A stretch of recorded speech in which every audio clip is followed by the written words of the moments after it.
বন্ধুরা, তো আজকে আমরা বানাবো রেড সস পাস্তা, যেটি সন্ধ্যের খাবারের জন্য খুব ভালো। তো একটি পাত্রে আমরা পাস্তাটা নিয়ে নেবো আর সামান্য জল, একটু তেল নেবো আর সামান্য পরিমাণ নুন নেবো। এটাকে মিক্স করে আমরা সিদ্ধ করতে দেবো। তো এটি আমাদের 90% সিদ্ধ হয়ে গেছে। এবার আমরা সবজি কাটবো। এখানে ক্যাপসিকাম, কাঁচা লঙ্কা, গাজর, টমেটো নিয়ে নিয়েছি। তো একটি বাটিতে আমরা সয়া সস, চিলি সস আর টমেটো সস নিয়ে নিয়েছি। তাতে একটু জল মিশিয়ে এটাকে মিশিয়ে নেব। তো কড়াতে তেল গরম করব। তেল গরম হয়ে গেছে, এবার সবজিগুলো এতে দিয়ে দেবো। একটু ভাজা ভাজা করে নেবো 10 মিনিট মতো। টেস্ট হিসাবে একটু সামান্য নুন।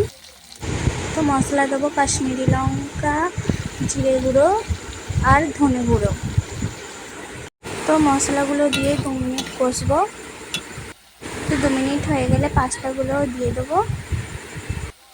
পাস্তাগুলো সবজির সাথে ভালো করে মিক্স করতে হবে। যেই সসটা আমরা বানিয়েছিলাম ওই সসটা দিয়ে দেবো। 2 মিনিট নাড়িয়ে আমাদের রেড সস পাস্তা রেডি।